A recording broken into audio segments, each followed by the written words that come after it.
إن تستفتحوا فقد جاءكم الفتح وإن تنتهوا فهو خير لكم وإن تعودوا نعد ولن تغني عنكم فئتكم شيئا ولو كثرت وَأَنَّ اللَّهَ مَعَ الْمُؤْمِنِينَ۔ اور پھر کفار سے خطاب ہے اِذْ تَسْتَفْتِحُوا فَقَدْ جَاءَكُمُ الْفَتْحُ۔ اصل میں ابو جہل جو لشکر کا وہ سمجھیے کمانڈر ان چیف کی حیثیت سے آیا تھا، اسے اتنا یقین تھا کہ میں نے اتنی تیاری کی ہے، اتنا ساز و سامان ہے کہ ہم مسلمانوں کو کچل کر رکھ دیں گے، تو پہلے سے پروپیگنڈا شروع کر دیا تھا یہ یوم الفرقان ہوگا، یہ پتہ چل جائے گا اللہ کس کے ساتھ ہے۔ اللہ کو تو وہ بھی مانتے تھے، اللہ کے ساتھ دیویوں اور دیوتاؤں کو مانتے تھے نا، اللہ کے منکر تو نہیں تھے، لیکن یہ کہ ادھر اللہ ہی اللہ تھا، ادھر اللہ کے ساتھ اور منات اور دیوتا اور وہ بھی تھے، تو یہ کہ اللہ کس کے ساتھ ہے یہ ثابت ہو جائے گا، یعنی وہ اتنا یقین تھا اسے، جیسے 65 کی جنگ میں لاہور فال آف لاہور دکھا دیا گیا BBC ٹیلی ویژن کے اوپر، جو ہو چکا لاہور جو ہے اس پر تو بھارتی فوج کا قبضہ ہو چکا، اتنا یقینی تھا۔ اسی طرح اس نے یوم الفرقان کہا، تو اسی کو اللہ تعالیٰ نے یوم الفرقان بنا دیا تاکہ منکشف ہو جائے، یہ بات مبرر ہو جائے کہ اللہ کس کے ساتھ ہے۔ اس اعتبار سے اس کی دعا بھی بڑی عجیب ہے، جو اس نے آ کر بدر سے ایک رات قبل جبکہ حضور بھی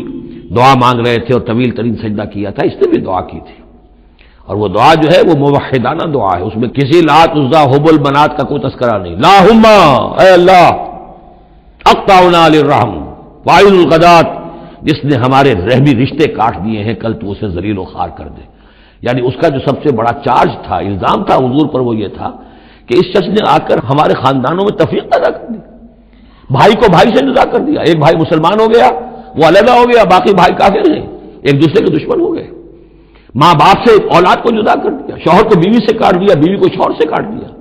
ہماری طاقت تھی، ہمارا قبیلہ تھا، ہم قریش تھے، ظاہر بات ہے کہ قبائلی زندگی میں اتحاد یکجوئی یہی تو چیزیں ہوتی ہیں ساری کی ساری، کہ جس کی وجہ سے ان کی ساکھ ہوتی ہے، تو اس نے تو آ کر ہمارا ستیہ ناش کر دیا۔ اقطعنا للرحم، جس نے رحمی رشتے کاٹ دیے ہیں ہمارے، فاہنہ الغدات، تو اے اللہ کل اسے ذلیل و خوار کر دیجو، یہ دعا تھی ابو جہل کی۔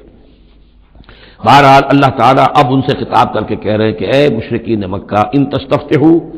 اگر تو تم چاہتے تھے کہ فیصلہ ہو جائے، فقد جاءکم الفتح، تو فتح فیصلہ ہو چکی، فیصلہ اللہ کا آ چکا،